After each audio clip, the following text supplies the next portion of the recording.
Salut tout le monde, ici Gavino Defalco en compagnie de Jérémy Filosa pour ce spécial sur le soccer canadien. Comment ça va mon bon ami Jérémy Filosa? Ça va très bien et toi Gavino? Ça va très bien. Tout d'abord, très excité parce qu'on a un nouveau partenaire d'affaires, les vêtements et les boutiques Jack & Jones qui se joignent justement à ce podcast. Philo, on est très excités. Ben oui, très excité parce que c'est grâce à eux là, que justement on est là aujourd'hui pour vous parler de Soccer Canada pour les 2 matchs qui s'en viennent. Donc on aura 3 épisodes pour vous parler de soccer. Les gens nous le demandent. Et maintenant qu'on a un commanditaire comme Jack & Jones derrière nous, ben c'est possible. Alors écoutez, il n'y a rien de plus important pour nous que nos commanditaires soient heureux. Donc, vous voyez le logo au bas de l'écran, vous voyez le code QR aussi. Vous n'avez qu'à scanner le code QR. C'est la rentrée. Les jeunes ont besoin de linge. D'ailleurs, mon fils adore les vêtements Jack & Jones. On en porte présentement, toi et moi. Oui. Présentement, durant l'émission. Donc, il n'y a pas de meilleur moment. Et vous voyez là, dans le bas de l'écran à droite, rabais 15% en utilisant le code rabais JAYS15. Donc, J-A-Y-S 15. Vous allez aller chercher 15% de rabais sur tout ce que vous achetez en ligne chez Jack & Jones. Donc, merci d'être là et merci d'appuyer notre commanditaire en espérant bien sûr qu'on aura une longue vie ensemble. Donc voilà, c'est très simple. Scannez le code QR et avec le code de promo JAYS15, vous profitez de 15% de rabais sur Jack & Jones. On revient d'environ 15 secondes.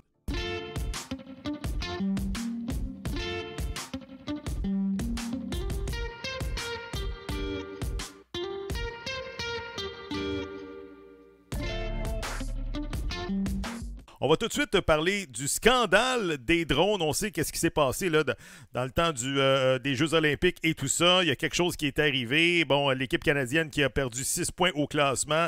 La coach, justement, de la sélection canadienne qui a été suspendue pendant 1 an. Là, présentement, on pose des questions à John Herdman. John Herdman qui nie tout sur son passage. John Herdman qui est justement le pilote du Toronto FC. On va faire un petit peu la lumière là-dessus puisque beaucoup de gens qui se posent la question, là, qu'est-ce qui se passe avec ce dossier-là des scandales sur les drones? Ben, écoute, présentement, il n'y a rien de nouveau. En fait, ce qui est de plus nouveau, c'est qu'on a appris durant le match de championnat canadien entre le Toronto FC et le Forge d'Hamilton qu'on a vu, quelqu'un aurait vu un drone passer au-dessus de l'entraînement. Ça recommence. Oui, ça a recommencé. Ah. Et là, tout de suite, on a commencé à regarder vers le Toronto FC, mais je peux pas croire que si c'est vrai, que John Herdman continuerait ses manigances. C'est sûr que cette enquête-là n'a pas fini de faire couler de l'encre, mais ça s'avère les premiers matchs pour les hommes sur le terrain depuis que ce scandale-là a vu la lumière du jour. J'ai essayé de fouiller cette histoire-là parce que, écoute, je te cacherai pas que je me suis inquiété pour notre ami Mauro Biello parce que je me suis dit, comme assistant-entraîneur, il en savait quoi exactement? C'est sûr que de l'extérieur, on peut penser que Mauro était au courant de tout ce qui se passait.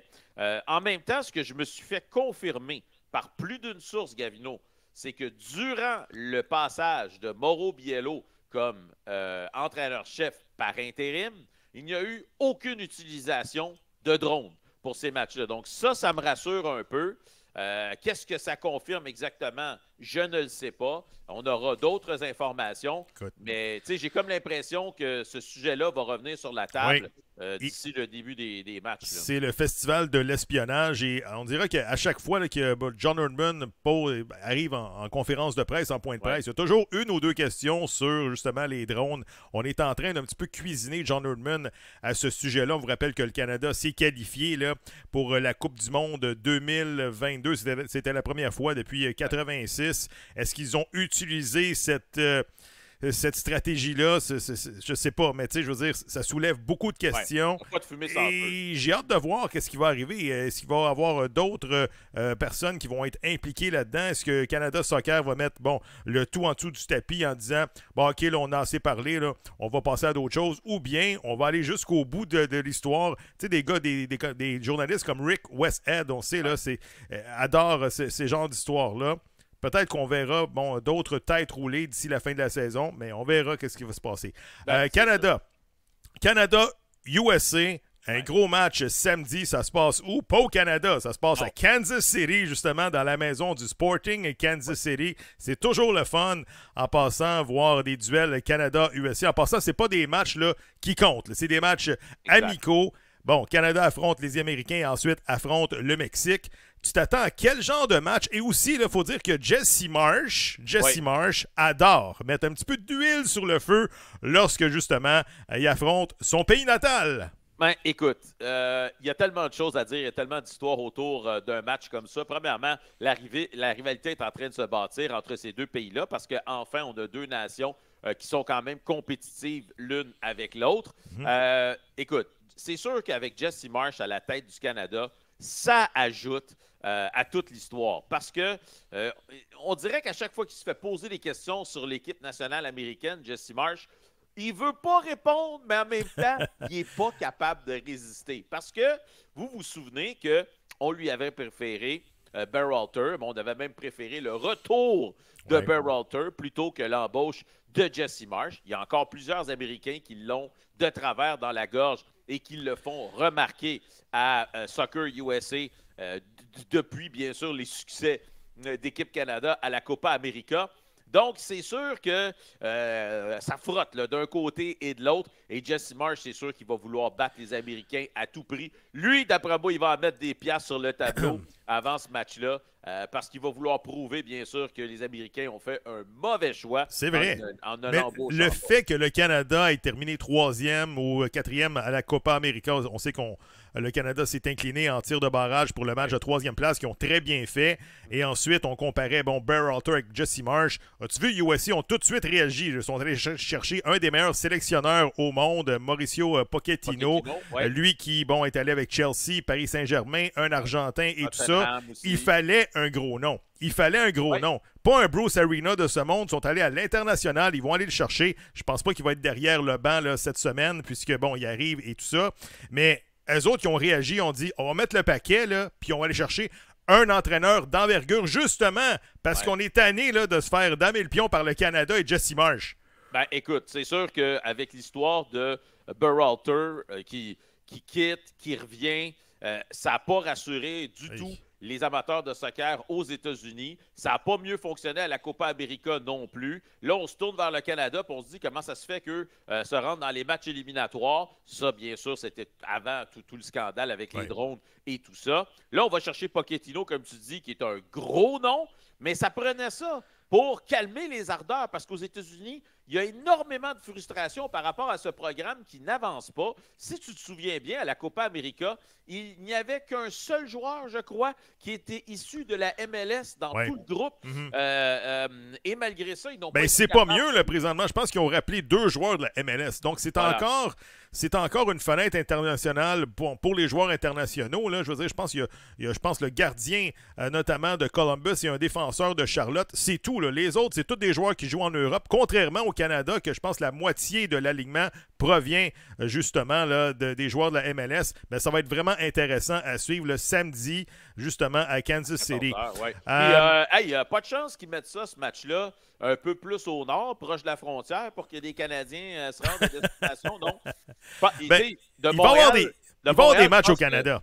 Il va y avoir des matchs au Canada bientôt, mais ça va être à Toronto. Je pense que c'est au mois d'octobre et tout ça. Malheureusement, Montréal, pas considéré, mais peut-être qu'on va faire une petite parenthèse là-dessus un peu plus tard dans l'émission. Samuel Piette.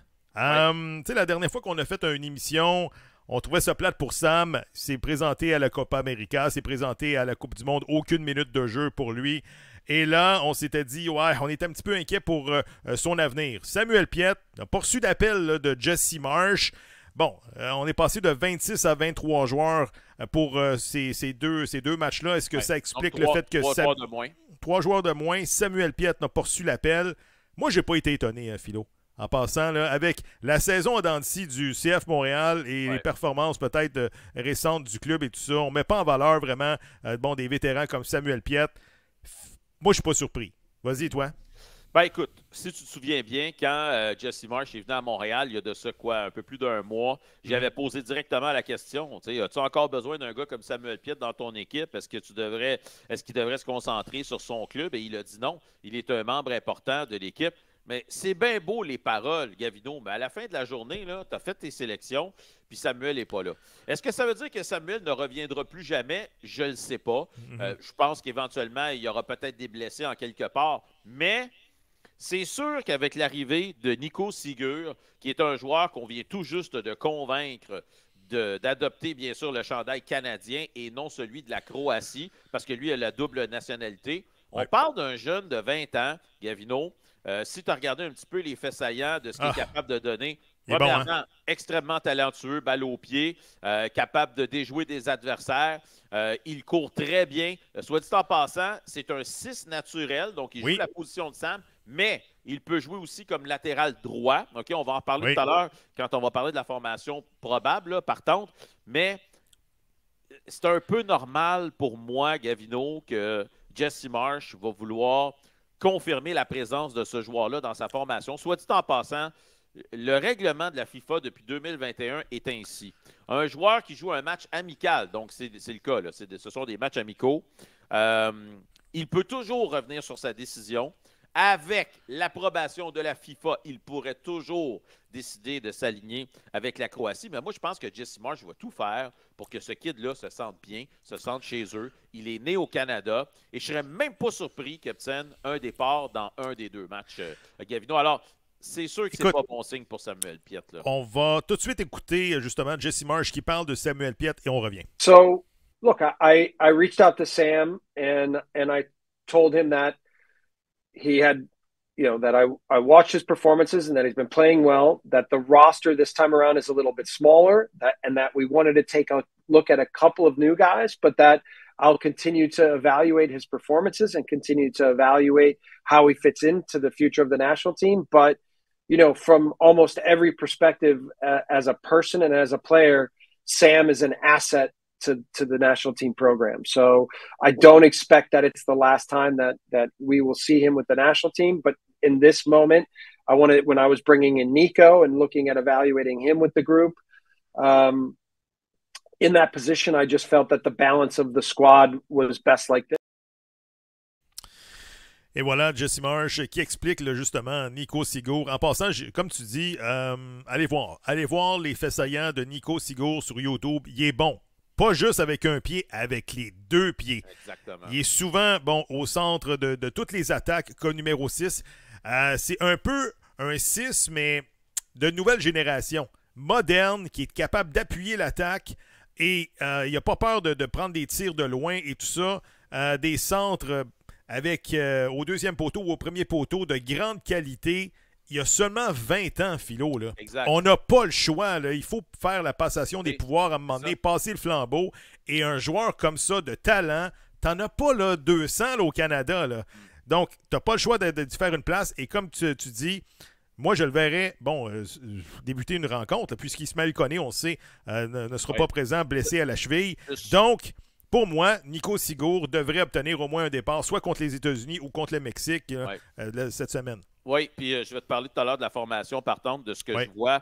Dans le cas d'Ismaël Koné, c'est rien de grave, OK? On dit peut-être quelques semaines encore, il va pouvoir jouer à Marseille. Soit dit en passant, je lisais un peu des articles cette semaine là, qui sortent de Marseille et on a l'intention de le transformer en 10. Ismaël Koné. Oui. Intéressant. Ouais, on pense qu'il a toutes les aptitudes pour jouer cette position-là et c'est ça le but de l'entraîneur. On va essayer de le déplacer à la position. T'en souviens le nombre de fois qu'on posait cette question-là à Wilfrid Nancy à l'époque, Ismaël Koné? Hey, on le trouve bon. Penses-tu qu'un jour on va le voir de 8 à 10 et tout ça? Puis Wilfrid Nancy, peut-être que. Donc, 2-3 ans plus tard, on voit qu'il y a une nouvelle direction qui le voit peut-être évoluer en numéro 10. Et en passant, on parle de joueurs de double nationalité. On a vu que Mo Farsi a décidé de s'aligner avec l'Algérie. Il faudrait que je vérifie. Je suis pas mal sûr que les matchs de l'Algérie aussi, ce sont des matchs amicaux. Ça veut donc dire qu'il c'est pas impossible qu'on puisse revenir en arrière sur cette décision-là, sauf que Mo Farsi, malheureusement, on l'a échappé. Et ça, c'est un peu plate pour le Canada. Et Mo Farsi qui connaît toute une saison avec le Crew de Columbus. Regardez les chiffres là, du Crew depuis que Wilfrid Nancy est à la barre. Je pense que c'est seulement 2 défaites à leurs 65 derniers matchs à domicile, quelque chose comme ça. C'est tout simplement remarquable avec des gars comme Diego Rossi, des gars comme Cucho Hernandez, Rudy Camacho, etc. Là. Juste pour compléter un peu là, sais, le milieu de terrain. On parlait de Samuel Piette parce que j'ai reçu beaucoup de messages. Quand Sam Adekoubi s'est blessé avec Vancouver Oui. et que le rappel a été celui de Nathan Saliba, y en a qui ont dit, écoute, c'est vraiment le clou dans le cercueil, comment ça se fait, Adekoubi est blessé, Sam aurait pu prendre sa place et tout ça. Moi, je pense que ça confirme un peu le message de Jesse Marsh. On a des matchs amicaux présentement. On veut voir de nouveaux joueurs. Alors voilà pourquoi Nathan Saliba a été rappelé. On regarde le travail de Nathan Saliba, mais aussi on peut parler de Joel Waterman avec le CF Montréal et Jonathan Sirois qui ne connaissent pas des grandes saisons. Non. Et on leur donne une Écoute, chance quand même.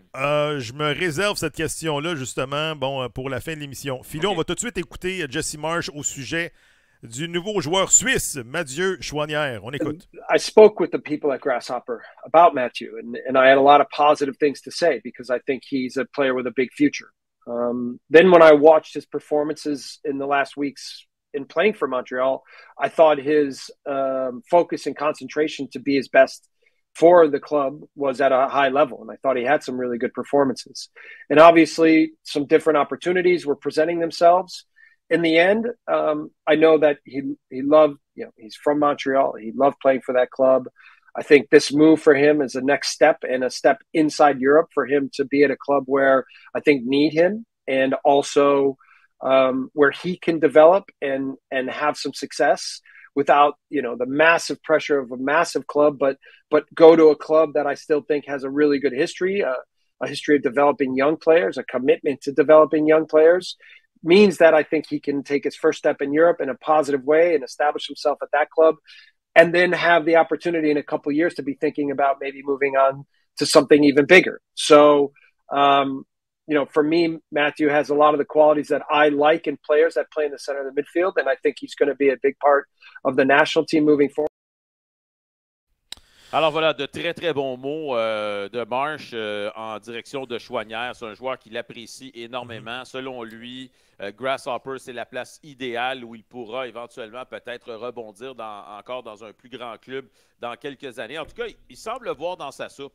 Tu sais, à chaque fois qu'il parle de Mathieu Choinière, il y a des grandes étoiles dans ses yeux. Je pense qu'il voit de belles choses pour l'avenir. Mathieu Choinière qui a été transféré notamment du CF Montréal à Grasshopper pour, on ne connaît pas le montant, mais on imagine c'est à peu près 1 million de dollars. C'est ça qu'il 1 million de dollars, tu sais, je veux dire. Écoute, c'est pas la fin du monde. Faire une parenthèse, là, je le sais, là, Philo, là, c'est dommage que Mathieu Choinière ne soit plus avec le Montréal. On sait comment ça s'est géré cette décision-là. Mathieu Choinière qui a demandé une transaction vers le mois de mai lorsque Olivier Renard, justement, a quitté notamment l'organisation. Ensuite, ça a été difficile pour lui. Sur le terrain également, ne connaissait pas une bonne séquence avec le CF Montréal. Les seuls bons matchs, les seuls bons flashs qu'on a vus Mathieu Choinière dernièrement, c'était justement à la Copa América, dans le match de 4e ou de 3e place. Il avait quand même bien évolué, il a marqué justement un but sur penalty. Mais je suis content quand même pour le kid, mais qu'on arrête là, de se dire c'est une bonne nouvelle pour le CF Montréal et tout ça. Moi, je crois pas à ça. Je pense que Mathieu Choinière là, aurait dû, encore une fois, enfiler le maillot du CF Montréal, n'aurait jamais dû quitter Montréal. Malheureusement, c'est pas la voie que l'organisation a choisie. Ça s'est mal terminé avec un autre joueur du CF Montréal. Mais bref, je pense que Choinière en Suisse, c'est sa place. Ça serait quoi? Bon, son next step, peut-être un club de 2e division en Angleterre, peut-être en 1re division aux Pays-Bas. On ne sait pas. Sky's the limit. Il a 24-25 ans. Il n'a pas encore atteint son pic, mais je suis quand même content, personnellement, pour Mathieu Choinière, mais ça s'est mal terminé avec le CF. J'ai fait des appels cette semaine et puis j'ai voulu m'informer à savoir si vraiment il y avait un plan pour l'amener au LAFC, parce que vous savez que les deux équipes sont propriétés de la même entité. Ce que je me suis fait dire, c'est que présentement, c'est pas l'objectif actuel. Ça ne veut pas dire que ça n'arrivera pas, que Choinière se retrouverait au LAFC peut-être l'année prochaine. Mais au moment où on se parle, tout ce qu'on veut de Mathieu Choinière, c'est qu'il aille jouer à Zurich et qu'il s'améliore. Et qu'il joue une meilleure qualité de soccer. Puis ensuite, on verra. Mais il n'y a pas de plan imminent pour l'amener au LAFC. L'autre chose que je voudrais dire, une chance, Gavino, que Mathieu Choinière est un gentleman. Quand je dis gentleman, j'ai regardé circuler là, les vidéos sur les médias sociaux de Choinière, qui est allé serrer les mains de ses coéquipiers, tout ça, aller voir son vestiaire. Tu sais, il a été smart de faire ça pour le club. Parce qu'il aurait pas pu dire « Hey, vous m'avez fait suer en tabarouette. Aux maudits vidéos, là, mettez-les-vous ce que je pense. » Non, il a été correct. Il a serré des mains. Il a fait des petits messages pour les médias sociaux pour que ça ait l'air d'une histoire qui finit bien. Ouais. Mais on sait tous comment ça s'est rendu là. On a juste à penser au départ d'Olivier Renard, puis qui avait quand même expliqué du bout des lèvres qu'il n'était pas très à l'aise avec le bon temps qu'on lui avait demandé d'offrir. Une année très difficile à tous les niveaux pour justement du CF Montréal. Les blessés pour le Canada. Ismaël Koné, malheureusement, n'a pas encore disputé un match en France, blessé à une cheville. Tajon Buchanan, on sait, c'est un rouage important de cette équipe-là. Il est fini pour l'année. Il va peut-être revenir après les fêtes et tout ça. Theo Bair, c'est tout dernièrement, là, je pense que ça vient de tomber, n'est pas disponible. C'est blessé à l'entraînement. C'est dommage puisqu'il connaissait quand même un bon début de saison en France. Et Sam Adekoubi qui est revenu dans le giron de l'équipe, lui qui a raté beaucoup de matchs avec les Whitecaps de Vancouver. Malheureusement pour lui, encore une fois à l'écart du jeu. C'est pour ça qu'on a rappelé Nathan Saliba. Un petit résumé des blessés philo du côté du Canadien. Malheureusement, Koné, ça fait mal. Ben oui, c'est sûr que ça fait mal, mais écoute, c'est pas une blessure grave. Puis j'ai hâte de voir ce que ça va donner. Est-ce qu'il va y avoir de la place pour lui immédiatement à Marseille, à la position numéro 10? On verra. Est-ce qu'on va le former pour l'amener là? Juste te dire aussi que tu as parlé de Theo Bair qui s'est blessé à l'entraînement cette semaine. Je ne sais pas s'il s'est présenté avec une blessure ou s'il s'est blessé une fois arrivé. Mais c'est Jason Russell Rowe du Crew qui va le remplacer dans l'alignement. Donc ça, c'est les dernières nouvelles qu'on a au niveau des blessures pour Équipe Canada. En prédiction du côté du Canada, le dernier 11 partant là, contre l'Argentine, c'était le match le plus important, la demi-finale. Je te nomme le 11 partant. Maxime Crépeau dans les buts. La défensive de gauche à droite avec Davies, Cornelius, Bombito et Alistair Johnston. Au milieu de terrain, Schaffelberg, Eustachio, Koné et Richie Laryea, et les deux attaquants, Kyle Lauren épaulé de Jonathan David. Donc, Jesse Marsh qui utilisait un 4-4-2. Je pense qu'on y va plus avec un 3-5-1-2 là, dans le temps, comme dans le temps de John Herdman et tout ça. Donc, Jesse Marsh qui va avec une tactique un peu plus conservatrice, si tu me permets l'expression, ou classique. Qu'est-ce que tu vois comme 11 partants contre les États-Unis? Là? Ben, écoute, moi, il y a deux choses que je verrais peut-être comme changement. Étant donné que Koné n'est pas là, je ne sais pas, on a parlé tout à l'heure d'un départ pour Sigur. Peut-être que Sigur, dans le fond, débutera le match contre le Mexique. Lui donner juste un match pour voir devant lui qu'est-ce qu'il a. Est-ce que ce sera Jonathan Osorio qui occupera cette place-là? Si on se fie aux commentaires de Jesse Marsh, il veut y aller avec la jeunesse. Peut-être qu'un Ali Ahmed ou un Mathieu Choignard peuvent jouer du côté droit, soit à la position de milieu ou à la position d'ailier. C'est sûr que là, Choignard, ça commence à faire un petit bout de temps qu'il n'a pas joué. Donc, est-ce que ça va jouer contre lui dans la décision de Jesse Marsh? Est-ce qu'on va vouloir l'amener seulement comme substitut à cause de ça? Je ne le sais pas. Ali Ahmed est habitué de jouer à droite. Sous les ordres de Vanni Sartini à Vancouver, donc il ne sera pas perdu à cet endroit-là non plus. Je pense que Laryea, selon ce que j'ai entendu, il n'est pas à 100% non plus. Je sais qu'il a joué en fin de semaine avec Toronto, mais écoute, j'ai eu vent qu'il n'était peut-être pas à 100%. Alors, on verra. Moi, je pense que c'est là que ça va jouer du côté droit en avant, qu'il risque d'y avoir un changement ou deux. On l'a dit, les deux partants. En avant, tu as Jonathan David et Kyle Lauren. J'ai hâte que Kyle Lauren nous sorte quelque chose contre les gros clubs, pas contre le Bahamas et tout ça. Il est dû. Il est en train de perdre un petit peu son poste en Espagne. Moins de minutes dans son cas. Du côté de Jonathan David, je sais qu'il a été suspendu, je crois, à l'interne parce que, il a manqué notamment un repas d'équipe et tout ça dernièrement. Donc, il arrive... on parle de doghouse à Montréal. Il y a peut-être un petit peu de... Le doghouse, c'est un petit peu international, là, si tu me permets l'expression. Mais Schaffelberg, une belle chimie avec Alphonso Davies. On l'a vu à la Copa América à gauche. J'aurais été un peu curieux de savoir si Sam Adekoubi avait été à 100%. Est-ce qu'on aurait fait commencer, Sam Adekoubi à son poste de prédilection, c'est-à-dire, ailier gauche ou bien défense à gauche et avancer Alphonso Davies notamment. Mais là, je pense qu'on va y aller avec le même système, là, Davies et Schaffelberg. Eustachio, j'ai hâte qu'il m'en montre un peu plus. Il n'a pas connu un gros tournoi à Copa América et pour l'instant, là, en Ligue portugaise, là, seulement un départ en 3 matchs. Lorsqu'on disait là, que c'était important que ces joueurs-là jouent à chaque semaine, il y a des joueurs présentement canadiens que leur poste, je ne dis pas qu'ils sont en danger, mais ils ont beaucoup moins de minutes que dans l'époque de 2022-2023 lorsque le Canada, justement, a joué contre en Coupe du Monde et tout ça. Là. On va passer un petit peu l'éponge peut-être sur Eustachio parce qu'on sait que malheureusement, il a vécu des décès très près de lui dans sa famille. Dans la dernière année, ça n'a vraiment pas été facile. Tu sais, Jesse Marsh en a parlé du fait que peut-être il devrait considérer un transfert à un endroit où il va pouvoir jouer à toutes les semaines. Là, il n'est pas utilisé suffisamment. Ça fait mal parce que c'est un gars que tu as identifié comme un co-capitaine dans ton équipe. Et tu veux qu'il soit à 100%, tu veux qu'il soit bien en selle. Et présentement, c'est un petit peu plus compliqué pour lui.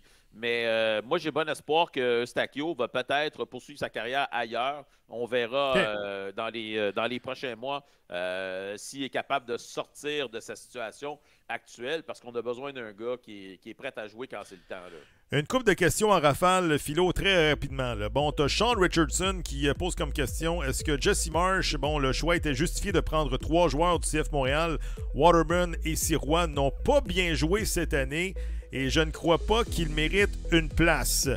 Très rapidement sur ce commentaire-là. En passant, là, on revient toujours à l'histoire. Jesse Marsh, son salaire est payé par les 3 villes canadiennes. Là. Donc, Saliba qui s'en va avec l'équipe canadienne. Joel Waterman a une saison difficile, on le sait, mais quand même, il fait partie de l'équipe. Saliba qui est justement... Je ne sais pas que Saliba ne mérite pas sa place. Je suis content pour le kid, mais... Tu sais, je veux dire, le fait que, tu sais, gratte mon dos, que je te gratte le tien, tu comprends ce que je veux dire? C'est sûr que ça laisse toujours un genre de soupçon parce que, tu sais, ça peut mener à des conflits d'intérêts. C'est clair, net et précis. Ceci dit, regarde, on est content d'avoir Jesse Marsh avec le Canada. C'est sûr que les joueurs que tu viens de mentionner ne connaissent pas des grandes saisons. Si on était en Nations League ou en Gold Cup ou en Copa América ou en Coupe du Monde, pas sûr que ces joueurs-là auraient été rappelés, mais je pense que c'est correct aussi qu'on les invite et qu'on commence à leur donner le goût de l'équipe nationale canadienne pour leur montrer, tu sais, c'est quoi. Donc, je suis pas contre l'idée, mettons, donner à Sirois une première chance, tu sais, d'aller voir de quoi ça a l'air. Donc, je suis content pour eux. Mais c'est sûr que pour les matchs plus importants, je ne m'attends pas à aller voir là, à moins vraiment d'un changement drastique de situation, là. On a une autre question ici de Simon Paquet de la 3e demi. Est-ce que le transfert de Nico Sigour de la Croatie vers le Canada est directement lié à l'arrivée de Jesse Marsh? Pensez-vous qu'il va réussir à convaincre d'autres binationaux d'ici la Coupe du Monde? Excellente question de Simon Philo. Un autre joueur à retenir, Santiago Lopez, un jeune de 20 ans qui joue présentement au Mexique avec Pumas. C'est un numéro 10. Il a joué pour le Canada également, pour le Mexique dans ses années juniors, si tu me permets l'expression. Il n'y en a pas des tonnes des numéros 10, là, justement, avec du talent. Santiago Lopez, un nom à retenir. Et Jesse Marsh, c'est un excellent vendeur, Philo. Bien, un excellent vendeur, oui. Puis c'est surtout les résultats sur le terrain qui font foi de tout. Je veux dire, quand un jeune a une opportunité d'aller vers une équipe nationale ou une autre, c'est sûr que quand il en voit une qui obtient une bonne couverture médiatique, du succès sur le terrain, ben ça peut devenir attirant. Je dois te dire que c'est pour ça que je suis un peu surpris de voir que Mo Farsi a décidé de tourner le dos au Canada sans rien enlever à l'Algérie. Je comprends que c'est son pays natal. D'origine. Exactement. Alors, pour lui, c'est important. Je comprends ça à 100%. Donc, pour moi, présentement, c'est 1 sur 2. Tu sais, Sigur, oui. Check avec un crochet. Mo Farsi, X, on n'a pas réussi. Alors, moi, je pense que tous les succès sur le terrain vont faire foi de tout. Mais moi, c'est une personne que j'apprécie, Jesse Marsh. Quand je l'écoute parler, puis ça date des années où il coachait l'Impact de Montréal, j'ai l'impression de parler à une personne intègre, qui sait de quoi il parle, qui a une bonne tête sur les épaules. Alors oui, moi, je pense que c'est un atout pour le Canada. En passant, les 2 matchs du Canada cette semaine sont présentés où? À One Soccer. Donc, cherchez pas à TSN ou RDS. Abonnez-vous tout de suite sur One Soccer. Le dernier sujet, Philo, notre ami Jean-Charles Lajoie qui est allé d'un tweet qui a fait jaser cette semaine. Plusieurs ont bêtement bu le Kool-Aid de, justement, Gabriel Gervais quand il a dit que le club était à Montréal pour y rester. Faut être un petit peu niaiseux ou niais pour penser que le patron va dire que l'équipe est sur la voie de la perdition afin d'être liquidée à des intérêts américains une fois les expansions terminées. Et notre ami également Tony Marinaro qui a dit sensiblement un peu hier, qui a dit que selon Tony, éventuellement le club va quitter Montréal pour s'en aller vers les États-Unis. C'est un petit peu une patate chaude, puisque c'est encore un petit peu fragile selon moi. On a posé la question 2 fois cette année, à la direction du CF Montréal. J'ai posé la question à Olivier Renard lorsqu'il est parti. Olivier Renard a dit non, le club, on parle jamais de déménagement. Et Gabriel Gervais a répondu à la question de Maxime Trouman la semaine dernière. Il a dit pas de problème, le club est ici à Montréal pour rester, on ne déménagera jamais. Mais à un moment donné, tous ces journalistes-là, tous ces journalistes-là, ces animateurs-là qui sont sur le beat, de loin ou de près, ont tous le même feeling que il y a des choses qui ne vont pas bien du côté du CF Montréal et c'est pas parce qu'il y a 19 500 personnes à chaque match au Stade Saputo que c'est bien en selle à Montréal. Le projet, présentement, c'est un échec. Je m'excuse, là, sur le terrain, ça va pas bien, Philo. Les gens se désabonnent de leur billet de saison. C'est massif sur les réseaux sociaux. Je trouve ça dommage que des partisans de longue date comme Lucie Côté, du monde qui avait des billets de saison des 15, 16, 17 dernières années, quittent le navire comme ça puisqu'ils ne se reconnaissent plus dans ce club-là. Ouais. Bon, écoute, j'avais pas vraiment l'intention de parler de ça parce que je voulais me concentrer sur l'équipe nationale, mais je vais faire un petit commentaire étant donné que tu m'amènes là-dessus. J'en ferai pas une habitude là, de parler de l'équipe parce que, vous connaissez un peu ma situation et ce que je pense de tout ça. La première chose que je veux dire, c'est que c'est bien beau là, le projet d'acheter et de vendre des jeunes joueurs. Moi, j'essaie toujours de comprendre si ça, c'est ton objectif principal, qu'est-ce que les partisans peuvent bien y trouver là-dedans? Je veux dire, Mathieu Choinière est parti en Suisse, bien content pour lui, mais pour le gars qui paye son billet là, au stade, il gagne quoi, lui, là-dedans? Tu sais, je veux dire, ça, c'est la première chose. La deuxième chose, c'est que pour ceux qui couvrent le sport depuis assez longtemps, dans mon cas, ça fait 25 ans, OK? Il y a des signes qui ne mentent pas. Quand des organisations sportives dégraissent et dégraissent jusqu'aux dernières scènes dans le fond du tiroir, c'est-à-dire dans tous les départements, vraiment limite les dépenses, que ce soit au niveau du marketing, les ventes, la promotion, tout ça, et bien sûr l'équipe sur le terrain, c'est jamais très bon signe. Surtout quand ces coupures-là t'amènent à un tel point où tu ne peux plus être compétitif. On le voit, le CF Montréal n'est pas compétitif sur le terrain. Normalement, je dis normalement, tout ça est le signe d'une équipe qui est à vendre. Parce qu'on essaie de démontrer aux acheteurs potentiels que ce produit-là, il est profitable. Alors là, on a vraiment dépassé la limite du « on est-tu capable de couper ou d'arrondir quelques fins de mois? » On coupe à un tel point où on n'est plus capable de rivaliser. Alors ça, c'est extrêmement inquiétant. Ceci dit, il y a beaucoup de drapeaux rouges. Le fait qu'on ait abandonné le projet d'agrandissement et d'amélioration du Stade Saputo, on dit qu'on veut attendre de voir ça va être quoi le projet du Stade olympique. Écoutez, vous le savez comme moi, là, si vous attendez après les gens du Stade olympique, ça se peut que vous soyez encore là dans 10 ans, dans 20 ans. Ça, c'est juste mon opinion. OK? Oui. Alors, ça, c'est des drapeaux rouges. L'histoire du club réserve, c'est un gros drapeau rouge. Plus d'équipe réserve. Plus d'équipe réserve l'année prochaine. Donc, à partir de 18 ans, regarde, soit que tu fais l'équipe du CF Montréal, on t'étend prêt dans une équipe canadienne ou bien pas une chance. Non, je veux dire, il y a des choses qui ne mentent pas. Il y a une raison pourquoi les 29 autres équipes, il y en ont une équipe réserve. C'est parce qu'ils jugent que c'est important et c'est nécessaire. L'autre chose, Joey Saputo qui ne prend pas le temps de répondre aux questions des La dernière entrevue que Joey Saputo a donnée, je pense, c'est à Dave Lévesque en 2022. Un 1 contre 1 à 1. Là. pensais même pas que c'était. Oui, Ça faisait plus mais longtemps que ça. il faut dire que bon, l'année, c'était une année record. Du côté du CF Montréal, on allait bien, on ne perdait pas de match.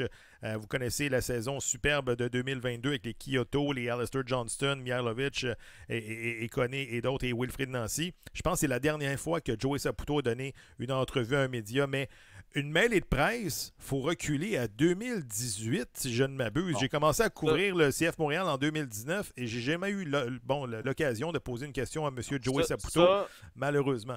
Ça, pour moi, c'est clair que c'est un propriétaire qui ne veut pas se faire poser les questions. Je ne te dis pas qu'il faut que tu sortes 4 fois par année, mais tu es le propriétaire de l'équipe. Même Jeff Molson rencontre les médias à quelques reprises à chaque année.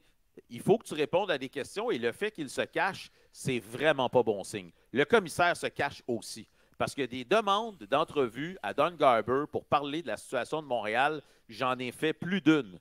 Jamais il n'a voulu me donner une entrevue pour parler de ce qui se passait dans le marché ici à Montréal. Oui. Lui aussi, il se cache. Quand les gens se cachent, c'est pas bon signe. La dernière chose que je te dirais, Gavino, tu es comme moi, tu regardes sur les médias sociaux les commentaires des gens. Prends une publication, n'importe quelle du CF Montréal des 3 derniers mois et regarde les commentaires. Ils se font littéralement bombarder par leurs propres partisans, un après l'autre, après l'autre, après l'autre, après l'autre, après l'autre, après l'autre. Ils se font lapider. Et quand ils se présentent devant les médias, comme Gabriel Gervais, lui, il sort comme si tout va bien. Là. Il n'a pas de problème. La vie est belle. Alors, je veux dire, cette déconnexion avec ce que le partisan file vraiment dans son corps, ça me démontre que c'est pas la priorité.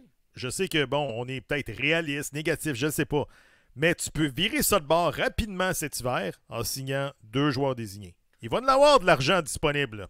Victor Wanyama est parti. Ouais. Lassie est parti. Joseph Martinez est parti. Ça, c'est des gros salaires. Si tu veux virer ça de bord pour ta saison 2025, tu peux pas continuer avec la même équipe, le même effectif que tu as. Puis qu'on arrête de nous dire que l'objectif, c'est de faire des séries lorsque Chouanière est parti, Lasseter et Juan, ça, c'est 3 partants indiscutables là, qui ont joué pratiquement toute l'année, sont partis remplacés par Caden Clark, Marshall Ruddy, puis un autre joueur, puis on va essayer de patcher. Tu sais, je sais que tout le monde réclame la tête de Laurent Courtois. Moi, je suis pas d'accord. On peut-tu arrêter à un moment donné avec le tourniquet des coachs? Je sais que son 11 partant, il est discutable.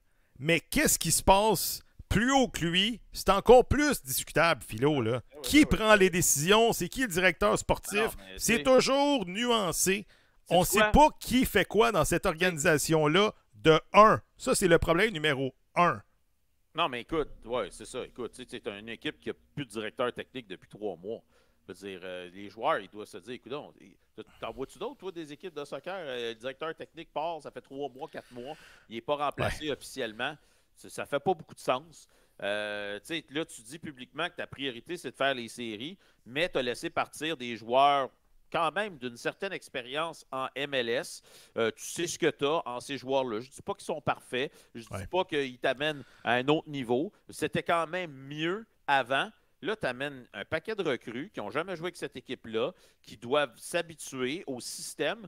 Puis là, toi, tu dis que ta priorité, c'est de faire les séries. Garde-en 1 ou 2, quitte à les perdre peut-être même à la fin de l'année au marché des joueurs autonomes. Mais si vraiment, vraiment, vraiment, l'objectif, c'est de faire les séries, garde-en 1 ou 2. L'objectif, c'était de faire les séries l'année passée. Tu t'es départi de Rudy Camacho et tu as manqué les séries par 2-3 points. Non, mais je veux dire, Gavino, c'est du n'importe quoi. Là. Je veux dire, c'est du... Mais ils sont très chanceux que je sois plus là.